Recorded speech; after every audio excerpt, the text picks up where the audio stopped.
ঐতিহাসিক মুজিবনগর দিবসে বঙ্গবন্ধুর প্রতিকৃতিতে প্রধানমন্ত্রীর শ্রদ্ধা, সাম্প্রদায়িক সন্ত্রাসী শক্তিকে প্রতিহতের আহ্বান ওবায়দুল কাদেরের। রাজধানী তেজগাঁওয়ে লাইনচ্যুত যমুনা এক্সপ্রেসের বগি উদ্ধার, ২.৫ ঘণ্টা পর ঢাকামুখী রেল চলাচল সচল। এবং বান্দরবানের নাইখাংছড়ি সীমান্ত দিয়ে আবারও পালিয়ে এল ৫০ বিজিপি সদস্য, মিয়ানমারের ওপরে গোলাগুলির আওয়াজ।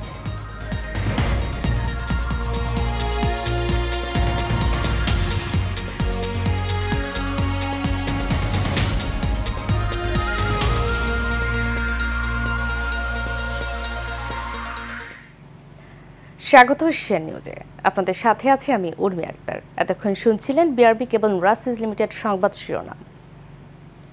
হিসাবে বসতাম কে কত টাকা পেলাম এবং কে দেয় নাই আর কে দিয়েছে, যে দেয় নাই তার পিছনে পিছনে দৌড়াতাম।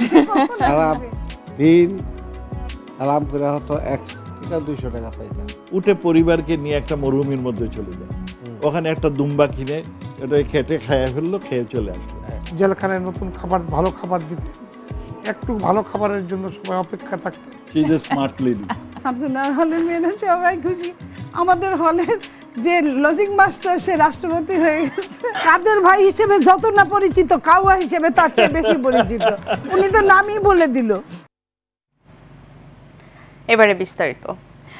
পবিত্র ঈদ উপলক্ষে রাজনীতিবিদদের নিয়ে এশিয়ান টিভির বিশেষ অনুষ্ঠান ঈদ আনন্দ দেখবেন আজ সন্ধ্যা ৬টা নিউজের পর। দেখার আমন্ত্রণ রইল।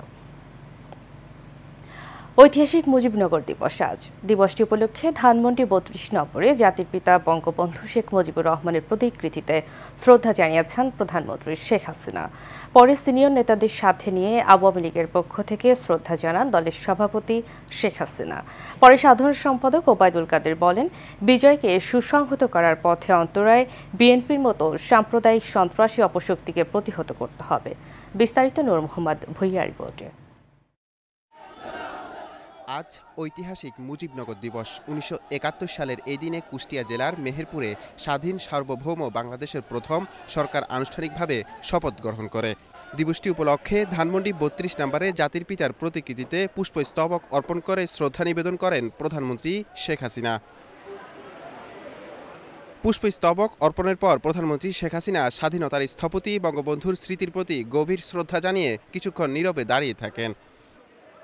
এরপর দলের সিনিয়র নেতৃবৃন্দদের সাথে নিয়ে আবারও জাতির পিতার প্রতিকৃতিতে শ্রদ্ধা নিবেদন করেন। পরে গণমাধ্যমের সাথে কথা বলেন আওয়ামী লীগ সাধারণ সম্পাদক ওবায়দুল কাদের। বলেন, বিজয়কে সুসংহত করার পথের অন্তরায় বিএনপির মতো সাম্প্রদায়িক সন্ত্রাসী অপশক্তিকে প্রতিহত করতে হবে। যারা আমাদের বিজয়কে সংহত করার পথে প্রতিবন্ধক, এদের আমরা পরাজিত করব, পরাভূত করব, প্রতিহত করব এবং আমাদের লড়াইকে আমরা এগিয়ে নিয়ে যাব বিজয়ের স্বর্ণ তোরণ অভিমুখে। মুক্তিযুদ্ধের চেতনায় শেখ হাসিনার নেতৃত্বে বঙ্গবন্ধুর স্বপ্নের সোনার বাংলার বিনির্মাণে ধারাবাহিক লড়াইয়ে এগিয়ে যাবে দেশ বলেও জানান ওবায়দুল কাদের। নূর মোহাম্মদ ভুঁইয়া, এশিয়ান টেলিভিশন, ঢাকা। ঐতিহাসিক মুজিবনগর দিবস উপলক্ষে মেহেরপুরের মুজিবনগর স্মৃতিসৌধে পুষ্পস্তবক অর্পণ ও জাতীয় পতাকা উত্তোলন করে আওয়ামী লীগ সহ সকল শ্রেণী পেশার মানুষ। সকালে ৯টায় পুষ্পস্তবক অর্পণ করেন মুক্তিযুদ্ধ বিষয়ক মন্ত্রী আকম মোজাম্মেল। এ সময় উপস্থিত ছিলেন আওয়ামী লীগের সভাপতি মণ্ডলীর সদস্য কাজী জাফরুল্লাহ, জনপ্রশাসন প্রতিমন্ত্রী ফরহাদ হোসেন, শিশু বিষয়ক প্রতিমন্ত্রী সিমিন হোসেন রিমি সহ স্থানীয় নেতৃবৃন্দ। মুক্তিযুদ্ধ বিষয়ক মন্ত্রী মুজিবনগর পটভূমি ও তাৎপর্য তুলে ধরেন এবং মুক্তিযুদ্ধের সময় সকল শহীদদের আত্মত্যাগ ও প্রকৃত ইতিহাস প্রজন্ম থেকে প্রজন্ম ছড়িয়ে দেওয়ার জন্য সকলের প্রতি আহ্বান জানান। যদি কেউ মিথ্যা তথ্য দিয়ে এমন হয়ে থাকে, সেটা যদি কেউ অভিযোগ করে বা কোনোভাবে আমাদের মন্ত্রণের নজরে আছে, সেগুলো আমরা শুনানি দিয়ে বাতিল করি। এরকম প্রায় ৮,০০০-এর উপরে ইতিমধ্যে বাতিল হয়েছে।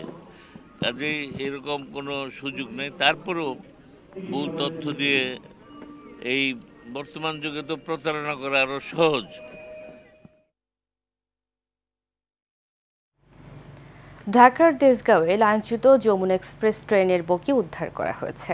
দুর্ঘটনার প্রায় 2.5 ঘন্টা পর সকাল 10:30টার দিকে ঢাকামুখী পথটি আবার সচল হয়। কমলাপুর রেল স্টেশনের ব্যবস্থাপক মোহাম্মদ মাসুদ সারওয়ার বিষয়টি নিশ্চিত করেছেন। তিনি বলেন, উদ্ধারের পর বগিটি তেজগাঁও স্টেশনে নেওয়া হয়েছে।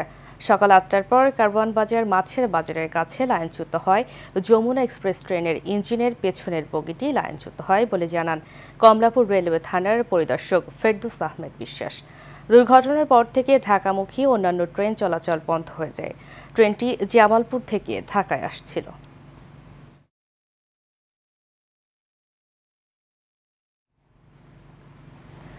বান্দরবানের নাইখাংছড়ি সদর ইউনিয়নের 8 নম্বর ওয়ার্ড জামছড়ি সীমান্ত দিয়ে নতুন করে বাংলাদেশে অনুপ্রবেশ করেছে মিয়ানমার সীমান্তরক্ষী বাহিনীর বিজিপি প্রায় 50 জন সদস্য। বিজিপি সদর দপ্তরের জনসংযোগ কর্মকর্তা মোহাম্মদ শরীফুল ইসলাম তথ্যটি নিশ্চিত করেছেন। স্থানীয়রা জানায়, গত কয়েকদিন ধরে 2-1 করে মিয়ানমারের বিজিপি সেনা সদস্য প্রবেশ করছিল। তবে গতকাল সকাল থেকে বিভিন্ন সভায় 18 জন অনুপ্রবেশ করে। আর রাত বাড়ার সঙ্গে সঙ্গে মিয়ানমারের বিচ্ছিন্নতাবাদী আরাকান আর্মির সঙ্গে ওই দেশের সীমান্তরক্ষী বাহিনী, বিজিপি ও সেনাবাহিনীর সঙ্গে বেশ গোলাগুলির ঘটনা ঘটে। গোলাগুলির এক পর্যায়ে মিয়ানমারের সীমান্তরক্ষী বাহিনীর প্রায় 50 সদস্য বাংলাদেশ সীমান্ত দিয়ে অনুপ্রবেশ করে। এ নিয়ে গত কয়েকদিনে মিয়ানমারের সীমান্তরক্ষী বাহিনী, বিজিপি ও সেনা সদস্য মিলে প্রায় 80 জনের মতো বাংলাদেশে আশ্রয় নিয়েছে।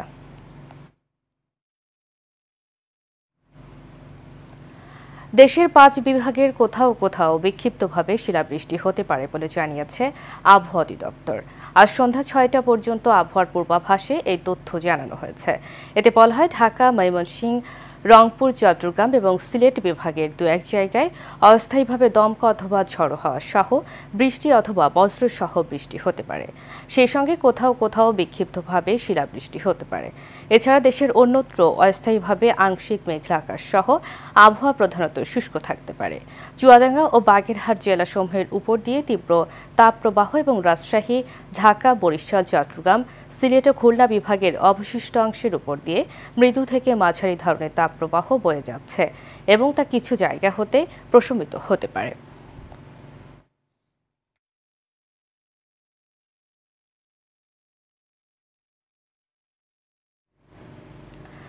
দর্শক, আবহাওয়ার আরো খবর নিয়ে রংপুর থেকে সরাসরি যোগ দিচ্ছেন আমাদের সহকর্মী বাদশা ইসলামী। বাদশা, আমাকে শুনতে পাচ্ছেন? বাদশা, রংপুরের আবহাওয়া কেমন দেখছেন আমাদেরকে জানাবেন। যে উর্মি, আসলে কিন্তু প্রচণ্ড গরমে কিন্তু জনজীবন অতিষ্ঠ হয়ে গেছে। আমরা সাধারণ জনগণের সাথে যে কথা বলে দেখেছি, তারা আজকে যে বাজারটিতে এসেছি, অনেকে বলছেন যে আমরা এই সকালে দোকানপাট একটু তারা খুলেছিল, প্রচণ্ড গরমের কারণে কিন্তু তারা দোকানপাট বন্ধ রেখে আপনি দেখতে পাচ্ছেন জনশূন্য হয়ে পড়েছে। যারা খেটে খাওয়া মানুষ তারা কিন্তু মাঠে কাজ করতে পারছেন না। তারা গতকালকে ছিল আমাদের রংপুরে কিন্তু 34.3 ডিগ্রি সেলসিয়াস। আজকে যদিও সর্বনিম্নটা রয়েছে এখানে 23 ডিগ্রি, এখনও ওরা বলছেন যে 3টার পরেই কিন্তু হয়তো 36 ডিগ্রি তাপমাত্রা এখানে রেকর্ড হতে পারে, এমনটি আবহাওয়া অফিস আমাদেরকে জানিয়েছেন। পাশাপাশি যে রংপুরের 8টি জেলা রয়েছে সেখানে কিন্তু তাপমাত্রা কিন্তু হু হু করে বাড়ছে। আপনি দেখছেন রোদের ঝিলিক, রোদে কিন্তু দাঁড়িয়ে থাকা যাচ্ছে না। যারা অটো চালক, ভ্যান চালক থেকে শুরু করে যারা বিভিন্ন যানবাহন চালায় তারা বলছেন যে আমরা খুব কষ্ট করে গাড়ি চালাচ্ছি, কিন্তু যাত্রীর অভাব। এই গরমে কিন্তু মানুষ বের হচ্ছে না। আজকে আমরা এই রংপুরের পীরগঞ্জ উপজেলার কিন্তু রসুলপুর বাজারে একটা ছোট্ট একটি গ্রামে এসেছি। আমরা এখানে দেখতে পাচ্ছি যে এখানে প্রচুর কিন্তু চৌপতিতে ভিড় থাকে। তারা বলছেন যে সাধারণ খেটে খাওয়া মানুষ কিন্তু যারা কাজ করেন না তারা এখানে এসে সময় কাটান, কিন্তু তারা আজকে বাড়ি থেকে বের হচ্ছেন না। তারা বিভিন্নভাবে তারা এই গরম নিবারণের জন্য তারা কিন্তু গাছের ছায়ায় তারা এখানে বসে কিন্তু তারা একটু ঠান্ডা বাতাসের জন্য অপেক্ষা করছেন। আজকে আবহাওয়া অফিস থেকে বারবার বলা হচ্ছে যেভাবেই কিন্তু গরম শুরু হয়েছে এভাবেই যদি গরম চলতেই থাকে, যেমন ইরিবোরো চাষ আপনারা জানেন, এখানে কিন্তু জমি ফেটে যাচ্ছে, এখানে বিদ্যুৎও সমস্যা করতেছে গরমের কারণে। এখানে এভাবে যদি গরম থাকে এবার ভুট্টা যেমন নষ্ট হবে, এখানে নষ্ট হবে এমনটি বলছেন কৃষকরা। তবে গরমের কিন্তু যদি মহান আল্লাহর পক্ষ থেকে যদি বৃষ্টি না হয় তা গরম কমার কিন্তু কোনো সুযোগ আমাদের পক্ষ থেকে যেহেতু নেই, আবহাওয়া অফিস বলছেন, সেক্ষেত্রে কিন্তু সচেতন হওয়া দরকার এমনটি বলছেন সাধারণ মানুষকে। তারা যেন একটু সচেতন হয়ে চলাচল করে। বা এই গরমে অনেকেই কিন্তু আমরা মেডিকেল কলেজে খোঁজ নিয়ে দেখেছি গরমে কিন্তু বিভিন্ন ধরনের কিন্তু রোগেও আক্রান্ত হচ্ছে এই সাধারণ মানুষ। আমরা দেখেছি যে সর্দি জ্বরেও আক্রান্ত হচ্ছে এই আবহাওয়া পরিবর্তনের কারণে, এমনটি কিন্তু এখানকার ডাক্তাররা আমাদেরকে জানিয়েছেন। আজকে যদিও তাপমাত্রা এখন পর্যন্ত সর্বনিম্ন তারা বলেছেন, কিন্তু সর্বোচ্চ তাপমাত্রা বিকাল 3টার পরেই কিন্তু আবহাওয়া অফিস আমাদেরকে জানান। আর বিকাল 3টার পরে আমরা কিন্তু জানতে পারবো যে রংপুর বিভাগের সর্বোচ্চ এবং সর্বনিম্ন তাপমাত্রা কোথায় রেকর্ড হয়েছে। তবে যেভাবে রোদের কিন্তু তীব্রতা দেখতে পাচ্ছি, সেক্ষেত্রে কিন্তু আরও গরম কমবে বলে আমাদের মনে হয় না। যেভাবে গরম বাড়ছে সেক্ষেত্রে কিন্তু যেভাবে ফাঁকা দেখছেন এই অঞ্চলটি এভাবেই ফাঁকা থাকবে বলে এমনটি এলাকার এই লোকজন জানিয়েছেন। এই গরম থেকে নিবারণে সাধারণ মানুষ কিন্তু ঠান্ডা পানির জন্য খুঁজছেন। উর্মি, বাদশাহ, ধন্যবাদ আপনাকে। দর্শক, রংপুর থেকে আবহাওয়ার খবর নিয়ে আমাদের সাথে যুক্ত ছিলেন আমাদের সহকর্মী বাদশাহ ওসমানী।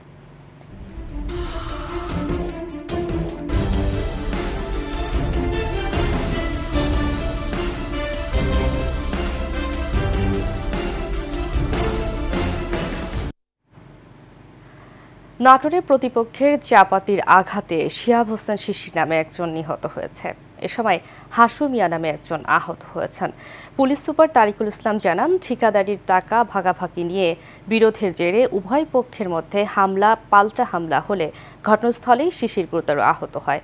এই সময় স্থানীয়রা আহত শিশিরকে উদ্ধার করে নাটোর আধুনিক সদর হাসপাতালে নিয়ে গেলে কর্তব্যরত চিকিৎসক তাকে মৃত ঘোষণা করেন।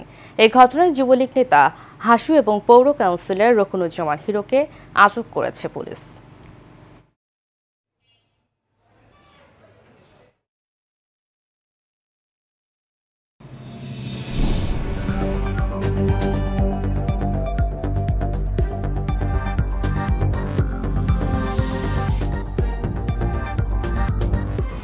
HM Expert B500 CWR স্বাধীনতার সুবর্ণ জয়ন্তীতে নতুন বাংলাদেশ গড়ার প্রত্যয়। HM Steel B500 CWR।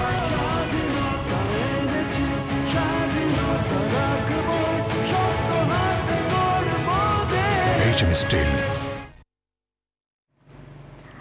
চট্টগ্রামের ফিরিঙ্গি বাজার টেকপাড়া এলাকায় অগ্নিকাণ্ডে ক্ষতিগ্রস্তদের শিক্ষামন্ত্রী নওফেল এবং সিটি মেয়র এম রাজাউল করিম চৌধুরীর পক্ষ থেকে নগদ অর্থ ও খাদ্য সামগ্রী বিতরণ করা হয়েছে। মঙ্গলবার শিক্ষামন্ত্রী নওফেলের পক্ষ থেকে সাবেক মহানগর ছাত্রলীগের সাধারণ সম্পাদক সালাউদ্দিন এবং যুবলীগের যুগ্ম সম্পাদক সাইফুদ্দিন আহমেদ ক্ষতিগ্রস্তদের পাশে থাকার প্রতিশ্রুতি দেন। এই সময় সিটি মেয়রের পক্ষ থেকে উপস্থিত ছিলেন 33 নম্বর ফিরিঙ্গি বাজার ওয়ার্ড কাউন্সিলর হাসান মুরাদ বিপ্লব।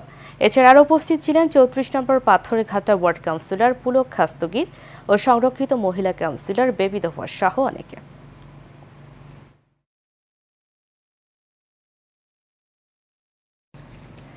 শেষ করব এশিয়া নিউজ। তার আগে বিআরবি কেবল ইন্ডাস্ট্রিজ লিমিটেড সংবাদ শিরোনামগুলো জানাবো আরও একবার।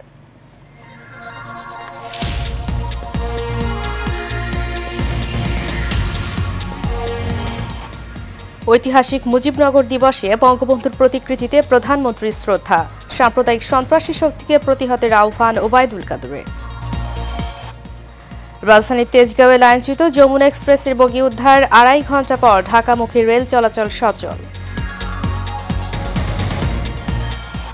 এবং বান্দরবানের নাইখাংছড়ি সীমান্ত দিয়ে আবারও পালিয়ে এলো 50 বিজেপি সদস্য, মিয়ানমারের ওপারে গোলাগুলির আওয়াজ।